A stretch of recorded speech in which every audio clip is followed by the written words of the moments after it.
The great hall of the Galactic Senate buzzed with the voices of 1,000 different species. Ambassador Kethvar of the Zilani Empire stood at the center podium, his blue skin gleaming under the bright lights. His forearms moved in grand gestures as he spoke to the assembled crowd. "Fellow beings of the galaxy," Kethvar said, his voice carrying across the massive chamber, "we have lived under an old fear for too long. We have let primitive stories control our actions." In the audience, Elder Vorthak shifted uncomfortably. The crystalline being was old, very old. He had lived through events that younger races only knew from history books. His crystal body caught the light and threw rainbow patterns on the floor. "The humans," Kethvar continued, "are not the monsters our grandparents told us they were. Look around you. Where are these terrible warriors? I see only soft creatures who smile and shake hands. I see diplomats who bring gifts and offer help. I see traders who share their knowledge freely." Many in the audience nodded. The younger races had grown up with humans as neighbors. They knew humans as the people who helped build hospitals on their worlds. They knew humans as the ones who shared their food and medicine. They knew humans as the species that always said please and thank you. But the older beings remembered different stories. Elder Vorthak stood slowly. His crystal form rang like a bell as he moved. The sound made everyone turn to look at him. When he spoke, his voice was like wind through broken glass. "Young Kethvar," the ancient being said, "you speak of things you do not understand. You have never seen humans when they are truly angry." Kethvar's eyes flashed with annoyance. "Honored elder, with respect, those are just old stories. The humans have been peaceful for 800 years. They trade, they help, they build. They do not conquer. They do not destroy. They do not need to," Vorthak replied, "because we remember what happened when they did." The hall fell silent. Even the youngest beings had heard whispers of the old war, the war between humans and the Hegemony Empire. But most thought it was just a story, made bigger with each telling. Vorthak began to walk toward the center of the hall. With each step, his crystal body rang out another note. "I was there," he said. "I watched the Hegemony Empire burn. Not in years, not in decades. In 18 months.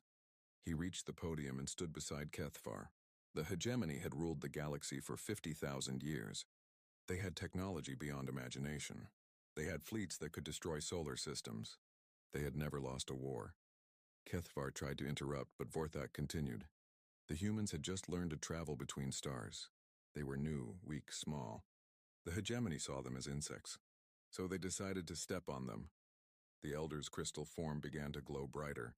The humans tried to talk. They offered to leave Hegemony space. They offered to pay tribute. They offered to become servants. The Hegemony laughed and attacked their colonies. A luminary being made of pure energy flickered in the back rows. "We remember," it said in a voice like singing electricity. "We remember the silence that followed." Vorthak nodded. For 96 hours, no human ship moved. No human station sent messages. No human world answered calls. The galaxy thought they had given up. The Hegemony thought they had won. The crystal being's glow became almost too bright to look at. Then the humans came out of the dark. Not with threats. Not with demands. They simply began to solve the problem of the Hegemony Empire. Kethvar tried to speak again. "But Elder, that was—" "They did not fight a war," Vorthak cut him off. "They performed surgery. They cut out the Hegemony like a doctor cuts out a disease. Ship by ship, world by world, leader by leader. They knew everything about their enemy. They had planned for everything." The hall was completely quiet now. Not even the sound of breathing could be heard. "When it was over," Vorthak continued, "the humans could have ruled the galaxy. Instead, they helped the Hegemony survivors build a democracy. They shared their food with former enemies. They built hospitals on worlds they had just conquered." The Elder turned to face Kethvar directly. "Do you know what the humans said when the Hegemony leaders asked why they showed mercy?" Kethvar shook his head. "They said, 'We did not fight you because we hated you. We fought you because you would not let us love the things we protect.'" A new voice spoke from the audience. It was Ambassador Sarah Chen, the human representative. She was a small woman with gray hair and kind eyes. She had been sitting quietly in the back corner as humans always did. "Elder Vorthak tells the story well," she said, standing up slowly. "But he leaves out the most important part." All eyes turned to her. She walked down the aisle with calm, measured steps.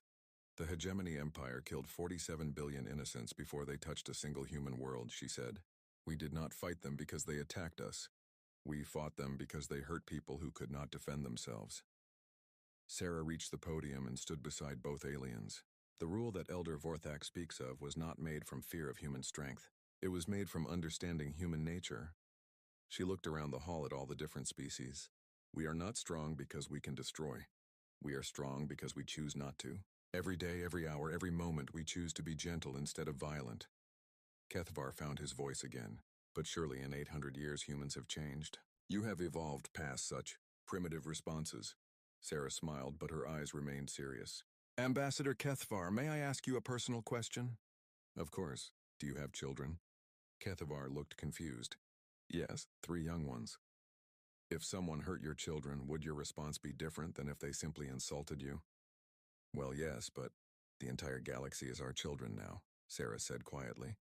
Every world we help, every species we trade with, every being we call friend, they are all under our protection, whether they know it or not. The human ambassador began walking back toward her seat. The rule exists not because we are dangerous, but because we love too much to let harm come to those we protect. Break that rule and you will learn the difference between human kindness and human justice. As Sarah sat down, Elder Vorthak spoke one final time. The humans have a saying, he announced to the hall. They say that the most dangerous person is not the one who has nothing to lose. The most dangerous person is the one who has everything to lose and the power to keep it safe. Kethvar stood alone at the podium now. Around him, the younger species began to whisper among themselves. For the first time, some of them looked uncertain, but not all of them. In different sections of the Great Hall, other young races watched and planned. They heard the warnings, but they did not believe them. They saw the gentle humans and thought the elders were living in the past. The Corvin Syndicate representative tapped notes into his datapad. The collective hive mind buzzed with new thoughts. Together with the Zilani Empire, they began to form an idea. They would test the old rule. They would show the galaxy that humans were just another species, no different from any other. They would prove that the ancient wisdom was just fear and superstition. They had no idea what they were about to unleash upon themselves. The session ended with traditional pleasantries. Beings shook hands, tentacles, and claws. They made plans for dinner and trade meetings. The humans smiled and said goodbye to everyone, just as they always did. But Elder Vorthak remained in his seat long after the hall had emptied. He stared at the empty podium and remembered the last time he had seen humans truly angry. He hoped he would never see it again. 6 months after the Senate meeting, 3 fleets gathered in the darkness between stars. The Zilani Empire had brought their best warships. The Corvin Syndicate had loaded their most powerful weapons. The collective had synchronized 1 million drone fighters into one perfect hive mind. Admiral Zektar of the Zilani stood on his command ship's bridge. His forearms worked the controls as he studied the target planet on his main screen. New Harmonia looked peaceful from space, a blue and green world covered in swirling clouds. Report, he ordered. A junior officer responded quickly. All fleets are in position, Admiral. The Corvin heavy cruisers are ready to provide bombardment support. The collective drones are prepared for precision strikes. And the humans? No human ships detected in this system, sir. The nearest human patrol is 6 light years away. Zektar nodded. Everything was going according to plan. They had studied human protection patterns for months. Humans were predictable. They relied on scheduled patrols and warning systems. They believed in fair play and following rules. Today, the 3 allied species would show the galaxy what happened when someone broke all the rules at once. Open a channel to the planet, Zektar commanded. The main screen changed to show the surface of New Harmonia. Beautiful coral cities stretched across the continents, glowing with soft bioluminescent light. The buildings were alive, grown rather than built. They pulsed with gentle rhythms like a planet-sized heartbeat. A figure appeared on the screen. It was one of the gentle ones, the species that lived on New Harmonia. The being looked like a tall, thin humanoid covered in soft patterns of light that shifted and changed colors. When it spoke, the words came through translation devices, but the voice was musical and calm. Greetings, visitors from the stars, the being said. I am Speaker Melody of Tides. How may we welcome you to our world? Zektar smiled coldly. You may prepare to die. The Gentle One's light patterns flickered in what might have been confusion. I do not understand your words, friend. Are you in need of assistance? We have medical facilities and— You understand perfectly, Zektar cut her off. Your human protectors are not here. Your defenses are worthless. Today you pay the price for their arrogance. But we have done nothing wrong, Speaker Melody of Tide said. Her light patterns now showed clear distress. We are peaceful. We harm no one. We have no weapons, no military, no— Exactly, Zektar replied. You are the perfect message. Begin the attack. The three fleets moved as one. Corvin ships opened fire first, their massive plasma cannons sending bright beams toward the planet's surface. But these were not aimed at military targets. There were no military targets on New Harmonia. Instead, they targeted the coral cities themselves. The living buildings began to scream. The Gentle Ones had no word for the sound that their cities made when they died. The coral had been grown over thousands of years, shaped with patience and love into structures that were both homes and friends. When the plasma beams hit them, they did not simply crumble like stone or metal. They writhed and cried out in frequencies that hurt to hear. Collective drones swept down from orbit like silver insects. Their mission was precise and horrible. They targeted the nursery corals where the Gentle Ones raised their young. The drones used sonic weapons that made the young ones' light patterns go out forever. Zilani ships landed soldiers who had special orders. They were to capture adult Gentle Ones alive. The neural chemistry of their species was valuable for certain illegal drugs. The soldiers hunted through the dying cities with nets and stun weapons, loading their prisoners into cargo holds. Speaker Melody of Tides tried to coordinate evacuations, but there was nowhere to run. The Gentle Ones had never needed to run before. They had lived in peace for centuries under human protection. They did not know how to hide or fight or even understand what was happening to them. Please, she broadcast on all frequencies. We call for help. Anyone who can hear this, please. Our children are dying. Our cities are screaming. Please, someone help us, but the nearest human patrol was still 6 light years away. Even if they received the signal, they could not arrive in time. The attack lasted 6 hours. When it was over, the coral cities were silent and dark. The Gentle Ones who still lived huddled in the ruins, their light patterns dim with grief and shock.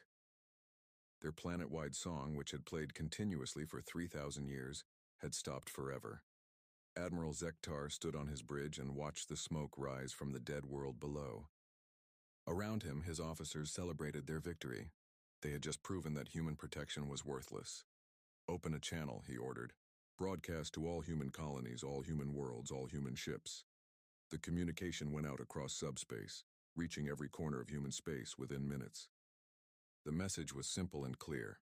People of Earth, this is Admiral Zektar of the Zilani Empire.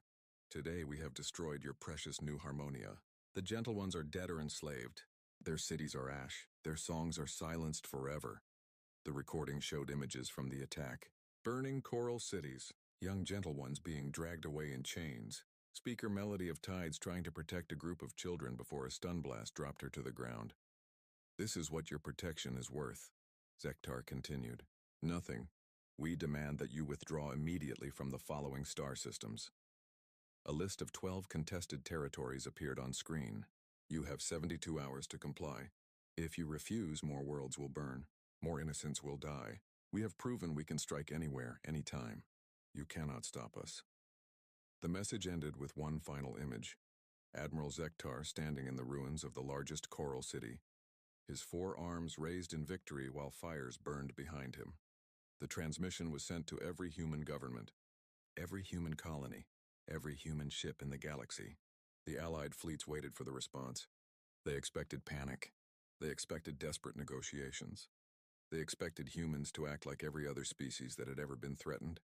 Instead, they got silence. For 12 hours, not a single human government responded to the message. No human ship changed course. No human diplomat made contact. It was as if the entire human species had simply stopped talking. What are they doing? Asked Commander Vexhai of the Corvin Syndicate during a joint fleet meeting. Probably arguing among themselves, Zektar replied confidently. Humans are individuals, not like our unified command. They need time to make decisions. The collective's voice was different, speaking through 1,000 drone fighters at once. Perhaps they are afraid. Perhaps they understand their weakness now. But on the human colony of New Geneva, something else was happening. Dr. Elena Vasquez, a xenobiologist who had worked with the Gentle Ones for 20 years, sat in her office staring at the attack footage. She had been there when the first Gentle Ones had learned to trust humans. She had helped design the protection protocols that were supposed to keep them safe.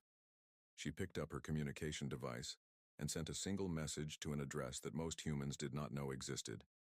Condition absolute. Innocent species genocided under our protection. Request immediate activation of Protocol 7. Similar messages were being sent from hundreds of human worlds, not from governments or military commands, but from individual humans who understood what they had just witnessed. On Earth, in a bunker buried deep beneath the Antarctic ice, something that had been sleeping for 800 years began to wake up. Red light started blinking in rooms that had been dark for centuries. Computer systems that had been on standby suddenly came alive. Admiral Sarah Chen, now wearing a uniform that had not been seen since the Hegemony War, walked down a corridor she had hoped never to see again. Behind her followed officers whose families had served in the same positions for generations, waiting for a day they prayed would never come. "Ma'am," said Colonel Martinez, checking his datapad, "we have confirmation. Complete genocide of a protected species. Broadcast threat to human civilians. Use of terror tactics against innocents." Chen stopped walking and turned to face her staff. "Confirm Protocol 7 authorization. Protocol 7 is authorized. All safety locks are removed. The Ghost Fleet is standing by for activation." Chen closed her eyes for a moment, then opened them. When she spoke, her voice carried the weight of centuries. "Gentlemen, it has been 800 years since we had to remind the galaxy why the old rule exists. Begin total war operations. No mercy, no quarter, no survivors among those responsible." Above them, hidden shipyards that had been disguised as research stations began to reveal their true purpose. Across human space, merchant vessels shed their false hulls to reveal warships that had been waiting for this moment. The Zilani, Corvin, and collective fleets were still celebrating their victory when the first reports came in. Human ships were moving, not the patrol vessels and trade ships they knew about. Different ships, bigger ships, ships that did not appear on any known human registry. Admiral Zektar looked at the reports in confusion. Where did these ships come from? His intelligence officer's voice shook as he answered, "Sir, we think they've been there all along, hidden, waiting." "Waiting for what?" "For someone to do exactly what we just did." The first sign that something was wrong came from the human trade stations. For 700 years, human merchants had kept regular schedules throughout the galaxy. Every day, cargo ships arrived and departed from thousands of ports. Every hour, human voices filled the communication channels with friendly chatter. Then, suddenly, they stopped. Captain Thokvin of the Corvin Syndicate noticed it first. He was waiting at Trade Station Gamma 7 for a human cargo ship that delivered medical supplies to outer colonies. The ship was 3 hours late. Maybe they hit an asteroid field, his first officer suggested. But then the next ship was late too. And the next. By the end of the day, no human ships had arrived anywhere in Corvin space. The trade stations that had been full of human voices were eerily quiet. It was the same across the galaxy. Human colonies stopped answering routine communications. Human diplomats failed to show up for scheduled meetings. Human patrol ships went dark in deep space, their transponders going silent one by one. Admiral Zektar tried to contact Earth directly. The communication went through, but no one answered. He tried the major human colonies, New Geneva, Terra Nova, Hope Station. Nothing, every human world had gone silent. "What are they doing?" he demanded from his bridge crew. "Perhaps they are preparing surrender terms," suggested his tactical officer. "Or maybe they are evacuating their colonies," added the communications officer. "Running away before we can strike again," Zektar nodded. That made sense. Humans were traitors and diplomats, not warriors. Faced with superior force, they were probably trying to save as many civilians as possible before admitting defeat. But on Earth, in the depths of the Antarctic military complex, Admiral Chen was not preparing surrender. She was reading reports that had been waiting 8 centuries to be opened. "Status report," she ordered, settling into the command chair she had hoped never to use again. "Ma'am, all Ghost Fleet units are powering up on schedule. Estimated full operational status in 18 hours, reported Lieutenant Colonel Park. Deep reconnaissance assets have been activated. Target assessment is proceeding. What about the civilian assets? All merchant vessels with military conversion capability have reached their staging areas. False hulls have been jettisoned. Combat configurations are online. Chen nodded grimly. Most aliens thought they knew about human ships. They saw the cargo haulers and passenger transports that traveled openly throughout the galaxy. What they did not know was that every human civilian ship had been built with hidden compartments and disguised systems. In 12 hours, they could transform from peaceful traders into heavy cruisers. Intelligence report, Chen continued. The Zilani Empire, Corvin Syndicate, and the Collective have approximately 3,000 ships total.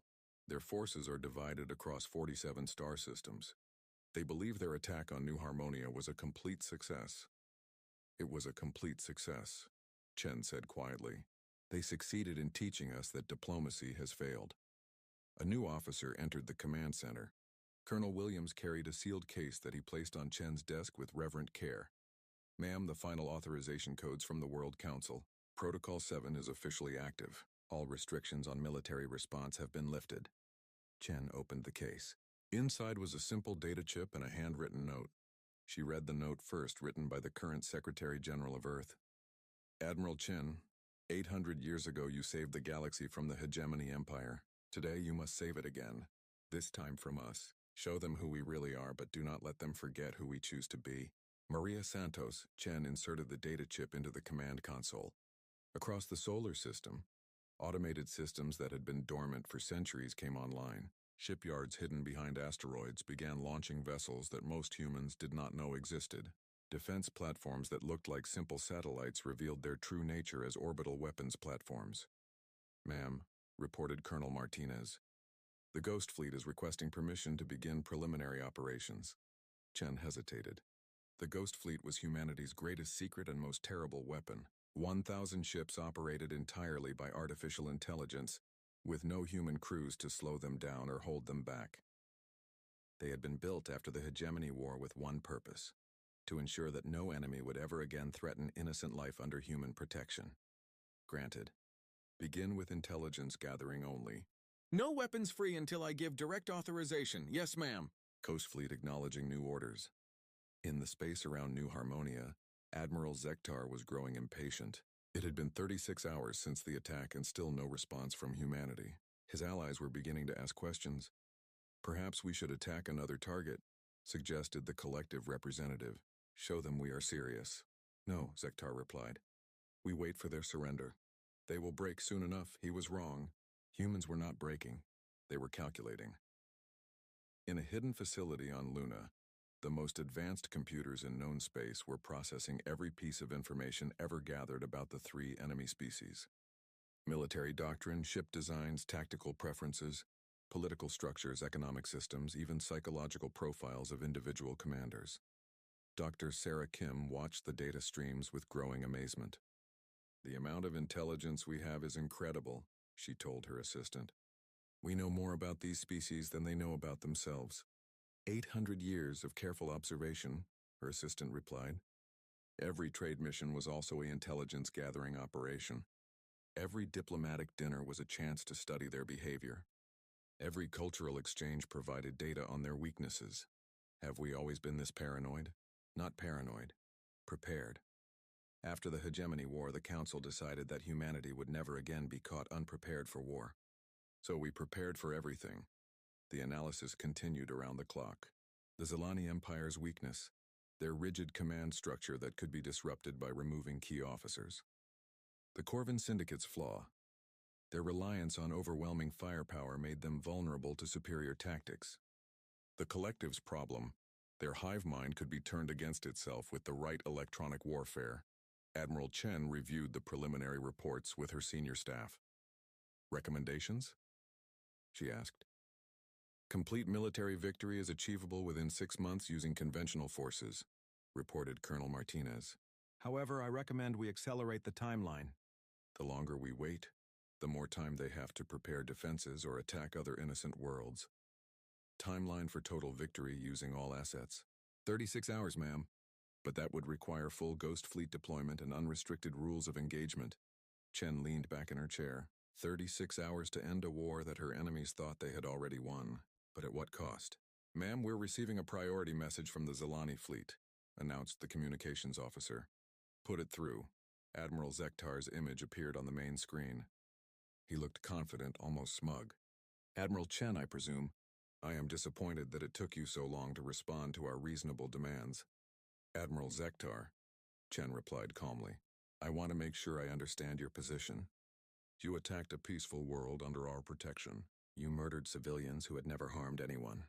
You enslaved beings whose only crime was trusting us to keep them safe. And you call this reasonable? I call it effective. Your protection was worthless.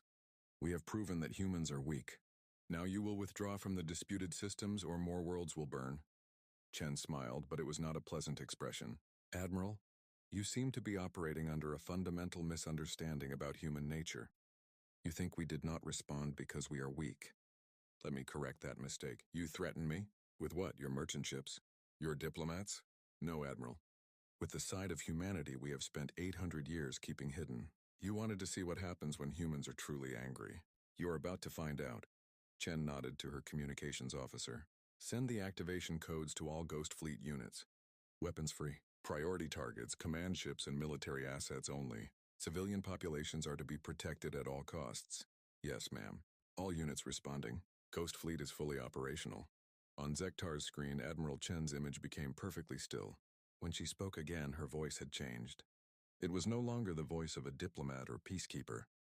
It was the voice of someone who had fought the bloodiest war in galactic history and won. "Admiral Zektar, you have 72 hours to surrender unconditionally. Return all captured gentle ones. Submit to war crimes tribunals. Disband your fleets and prepare to face justice for genocide." Zektar laughed. "Or what? Or we stop being merciful." The transmission ended. Admiral Zektar looked around his bridge crew. Pathetic. Humans still think words will save them. But his tactical officer was staring at his sensors in confusion. "Sir, I'm detecting multiple contacts approaching from hyperspace. Very large signatures. How many ships?" "I'm not sure, sir. The computer keeps changing the count. First it said 10, then 50 now. Sir, this cannot be right. What does it say?" 1,000 ships, sir." "But that's impossible. No one has fleets that large." Admiral Zektar felt the first cold touch of fear. "Confirm all sensor readings." "Contacts confirmed, sir." 1,000 ships approaching at maximum speed. Configuration unknown. "They're not showing up in our identification databases. How is that possible?" "The first Corvin ship died so quickly that its crew never realized they were under attack. One moment, the heavy cruiser Bone Crusher was patrolling near the edge of their home system. The next moment, it was debris floating in space. Captain Grokon watched the explosion from his command vessel 3 light minutes away." "What happened to the Bone Crusher?" His sensor officer's voice shook as he answered. "Unknown, sir. No enemy ships detected. No weapon signatures. The ship just came apart." "Ships do not just come apart. Run full diagnostics on our sensors." "Sir, diagnostics are complete. All systems are functioning normally. There are simply no enemy ships in range of our weapons, but there were enemy ships. They were just unlike anything the Corvin military had ever faced. The Ghost Fleet vessels were built for one purpose: perfect efficiency in destroying other ships. They used technology that had been theoretical when the Hegemony War ended, made real by 8 centuries of research and preparation. Captain Grokon was still trying to understand what had killed his escort when his own ship shuddered under impact. But again, there was nothing on his sensors. "Damage report. Sir, something struck our forward weapons array. The entire plasma cannon system is offline, but I still detect no attacking ships." "That is impossible!" It was not impossible. It was simply beyond Corvin understanding. The Ghost Fleet ships used stealth technology that bent light and sensor waves around their hulls. They could fire weapons through quantum tunneling, hitting targets without the weapon signatures that normal sensors could detect. To the Corvin crews, it looked like their ships were being destroyed by invisible ghosts, which was exactly the effect the human designers had intended. The attack on the Corvin Syndicate was not a battle. It was a demonstration. One by one, their mighty warships simply stopped existing. Their weapons could not target enemies they could not see. Their shields could not stop attacks that came from directions that should have been impossible. Commander Thekral of the Corvin First. Fleet managed to send one final transmission before his flagship was cut in half by weapons fire from empty space. To any Corvin ships receiving this message, the humans are not what we thought. They are not traitors and diplomats. They are death itself given form. Retreat. Warn our homeworld. Tell them. The message cut off as Theckrell's Pride, the largest ship in the Corvin Navy, broke apart in a brief flash of light. The attack on the collective was different but equally devastating. The humans had spent centuries studying the hive mind, learning how it functioned, understanding its strengths and weaknesses. They discovered that the collective's greatest asset was also its greatest vulnerability. Dr. Sarah Kim watched from the lunar facility as human cyber warfare specialists launched their attack. "Are you sure this will work?" she asked. "We've been testing variations of this virus for 200 years, replied the lead specialist. "Every time we traded with the collective, we gathered more data about their network protocols. We know their systems better than they do." The virus was not like any weapon that had been used in warfare before. Instead of destroying the collective's ships, it turned them against each other. The hive mind depended on perfect communication between all its units. The virus introduced tiny errors in that communication. A drone fighter received orders to attack enemy ships, but the virus changed the target identification by 1 digit. Instead of attacking human vessels, it began firing on nearby collective ships. Those ships, thinking they were under attack by rebels, fired back in self-defense within minutes. The perfectly coordinated collective fleets had become chaotic battlegrounds where every ship was fighting every other ship. The hive mind tried to regain control, but the virus adapted faster than the collective could respond. The worst part was that each ship thought it was following correct orders. The virus did not make them rebel against the hive mind. It made them believe that all the other ships had rebelled, and that they were the only loyal units left. In less than 6 hours, the collective's entire military force had destroyed itself without human ships firing a single shot. But it was the campaign against the Zilani Empire that truly showed the galaxy what humans had become. The Zilani had always prided themselves on being the greatest strategic minds in known space. They believed warfare was an art form, and they were the master artists. Admiral Zektar soon learned the difference between art and science. Every move he made, the humans had already planned for. Every strategy he attempted, they had already countered. Every fallback position he tried to reach, they had already occupied. It was not that the humans were better strategists. It was that they had spent 8 centuries studying him personally. "How do they know our plans before we make them?" demanded Sub-Admiral Kekstar during an emergency fleet meeting. "They cannot know," Zektar insisted. It must be coincidence, but it was not coincidence. In her command center on Earth, Admiral Chen was reading reports from intelligence officers who had been watching Zilani military academies for decades. They knew how Zilani officers were trained. They knew what strategies they would choose in different situations. They had psychological profiles of every senior Zilani commander going back 3 generations. Admiral Zektar will attempt to consolidate his remaining forces at the Corvin Nebula, predicted Dr. James Reed, the senior xenopsychologist. It fits his pattern. He always tries to use natural formations to limit enemy approach vectors. Will he succeed? No, ma'am. We've been mining the Corvin Nebula for 6 months. If he brings his ships there, we can destroy them without risking any of our own vessels. Chen nodded. What about his backup plan? He'll try to strike at our civilian populations to force us to negotiate. But we've already evacuated all human worlds within his operational range. He'll find empty colonies and automated defense systems. And his final option? Retreat to the Zilani homeworld and attempt to negotiate from a position of strength. He still believes this is a conventional war that can end with a peace treaty. Admiral Chen stood up and walked to the main display showing the tactical situation across 3 sectors. Red dots marked remaining enemy forces. Blue dots showed human ships. The pattern was clear. The enemies were being herded exactly where humanity wanted them to go. Dr. Reed, Admiral Zektar is about to learn that this is not a war. Wars have rules. Wars have limits. Wars end with negotiation between surviving parties. What is this then, ma'am? This is pest control. We are removing a threat to innocent life. When exterminators deal with dangerous insects, they do not negotiate with them. They eliminate them completely. The final phase began when Admiral Zektar realized that retreat was impossible. Every escape route had been cut off. Every ally had been destroyed or had surrendered. The mighty Zilani fleet, pride of their empire, was trapped in the Antares system with nowhere to run. "Send a message to Admiral Chen," he ordered. "We are prepared to discuss terms." The reply came within minutes. "Admiral Zektar, the time for discussion ended when you murdered the Gentle Ones. You will surrender unconditionally or you will die. You have 1 hour to decide." Zektar looked around his bridge at officers who had once seemed so confident. Now their faces showed only fear and desperation. In 3 days, their unstoppable alliance had been reduced to a handful of ships hiding in an asteroid field. "Sir," reported his tactical officer, "long-range sensors detect multiple human fleets approaching. Estimated time to arrival, 57 minutes. How many ships?"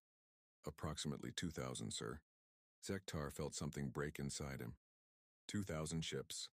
The humans had been holding back. Everything they had faced so far was just the beginning. The real human fleet was large enough to conquer half the galaxy. "Open a channel to all ships," he ordered. "Yes, sir. This is Admiral Zektar to all Zilani vessels. We surrender unconditionally. All weapons offline. All shields down. We submit to human mercy." The transmission was sent, and then they waited. The asteroid field was silent except for the distant hum of damaged engines and failing life support systems. Admiral Chen's reply was broadcast on all frequencies so that every surviving member of the 3 species could hear it. "Surrender accepted. Medical ships are inbound to treat your wounded. Prepare to be taken into custody for war crimes tribunals. Any ship that attempts to resist or escape will be destroyed without warning." "War crimes tribunals?" whispered Sub-Admiral Kextar. "What are those?" Sektar closed his eyes. "Human justice, old friend. We are about to learn what happens when you break the oldest rule in the galaxy." Around them, the first human ships began to decloak. They were enormous, bristling with weapons that could crack planets. But they came not as conquerors but as police officers arriving to arrest criminals. The war was over. Now came the reckoning. In her command center, Admiral Chen watched the surrender proceedings with no satisfaction, only grim duty. "Colonel Martinez, what are our casualty figures?" "Ma'am, total human casualties, 0 killed, 12 wounded." "Enemy casualties, approximately 1 million military personnel killed, 3 million taken prisoner." Chen nodded. "And civilian casualties?" "0, ma'am. All civilian populations in the affected systems are secure." "Then we have succeeded. Begin Phase 2, Reconstruction and Justice." 3 months after the surrender, Admiral Zektar stood in chains on the surface of New Harmonia. Around him, the ruins of the coral cities stretched to the horizon. The once beautiful living architecture was now blackened stone, silent and dead. Beside him stood the surviving leaders of the Corvin Syndicate and the Collective. Admiral Chen walked slowly among the wreckage, her footsteps echoing in the unnatural quiet. "Do you hear that?" she asked. Zektar listened. "I hear nothing, exactly. For 3,000 years, this planet sang.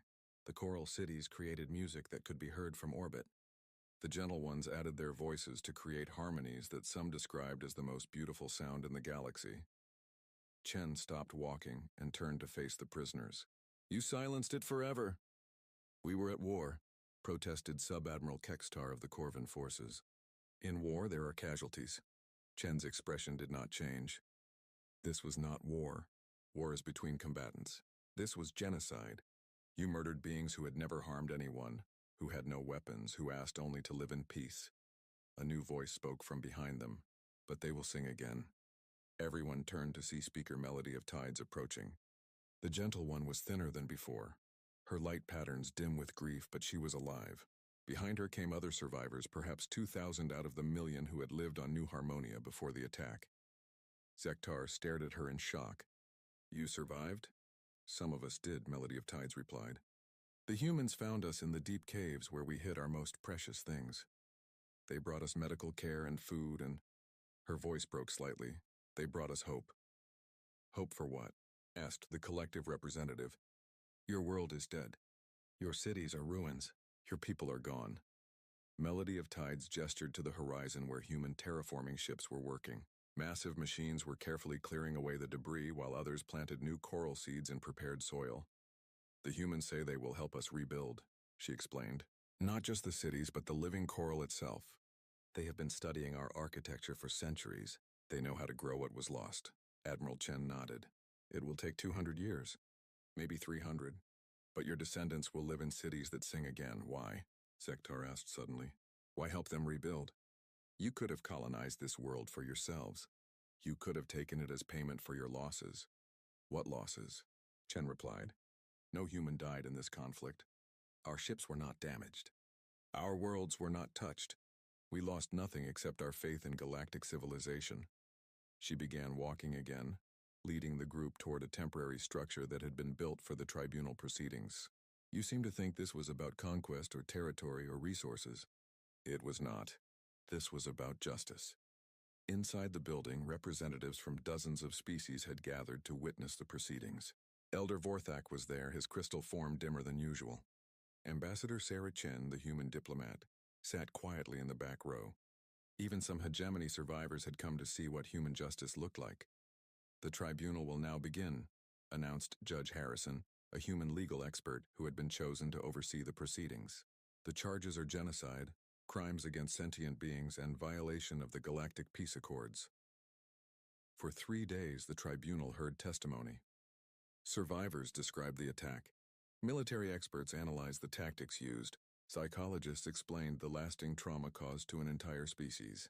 Admiral Zektar was allowed to present a defense. He stood before the assembly and tried to explain his actions. We believed humans were weak, he said. We believed that strength was the only truth in the galaxy. We were wrong about human strength, but we were not wrong about the nature of the universe.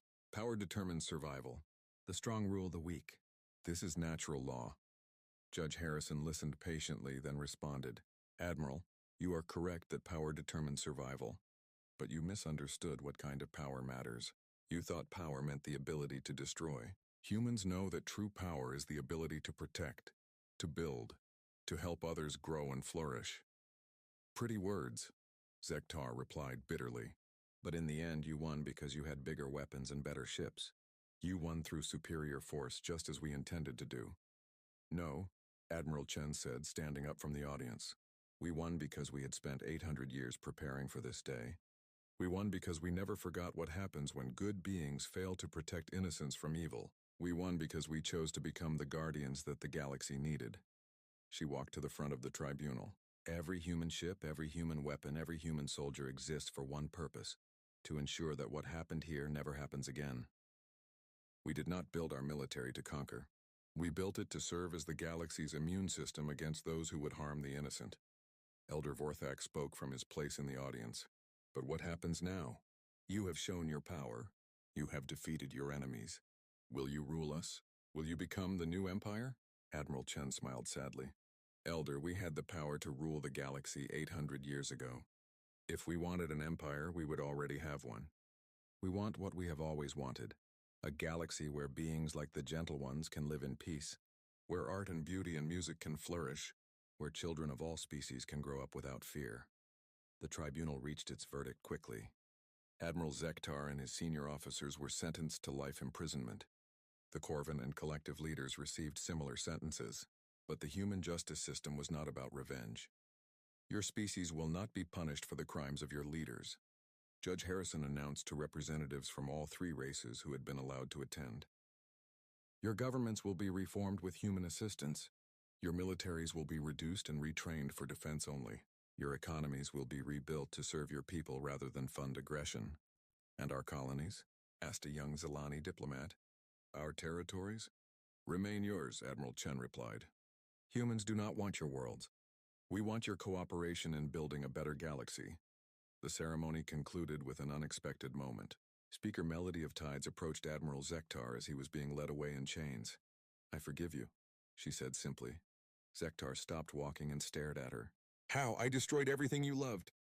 I killed your children. I silenced your world's song. Because hatred would silence our song forever, Melody of Tides replied. Forgiveness allows new music to be born. The humans taught me this. As the prisoners were taken away, Elder Vorthak approached Admiral Chen. A question, if I may. Of course, Elder. Your species frightens us. Not because of your weapons or your ships, but because of your intensity. You love too deeply. You protect too fiercely. You react too strongly to injustice. How do we live with such dangerous neighbors? Admiral Chen considered the question carefully. Elder humans are dangerous. We admit this freely.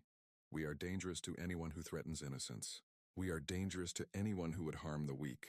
We are dangerous to anyone who believes that might makes right. She paused and looked around at the assembled representatives. But we are also the most loyal friends you will ever have. Treat us with respect. Protect those under your care. Live in peace with your neighbors, and you will never have anything to fear from humanity. But harm those we have sworn to protect. She gestured toward the ruined coral cities. And you will learn why the galaxy's oldest rule exists. 1 year later, new coral seeds began to sprout in the prepared soil of New Harmonia. They grew slowly, but they grew. Human engineers worked alongside gentle ones to design cities that would be even more beautiful than those that had been destroyed. Speaker Melody of Tides stood in what would someday be the center of New Harmony City, listening to the first faint notes of new song from the growing coral. Beside her, a human child played with young gentle ones, their laughter mixing with the musical tones. They will never make the same mistake again, she said to Admiral Chen, who had come to visit the reconstruction. No, Chen agreed, but others might. That is why we must always be ready. That is why the rule exists. That is why humans can never allow ourselves to become weak or complacent. Above them, barely visible in orbit, Ghost Fleet ships maintained their silent watch. They would remain there for as long as New Harmonia needed protection. And if anyone ever again threatened the innocent, the galaxy would remember why the oldest rule had been written in the first place. In the Galactic Senate on Nexus Prime, workers finished carving new words into the chamber walls. The inscription was simple but unmistakable. Here lies the wisdom of ages. Love fiercely, protect the innocent, and remember that the kindest souls often carry the heaviest weapons. Never mistake human mercy for human weakness. Never confuse their patience with their limits. And above all else, never harm what they have chosen to love. Below these words in smaller text was added a final warning. They are gardeners of the galaxy, tending life wherever it grows. But gardeners know that sometimes to save the garden, the weeds must be removed. Remember New Harmonia. Remember the price of crossing the line. Remember that humans forgive much, forget nothing, and always keep their promises. The galaxy remembered. And for 1,000 years afterward, there was peace.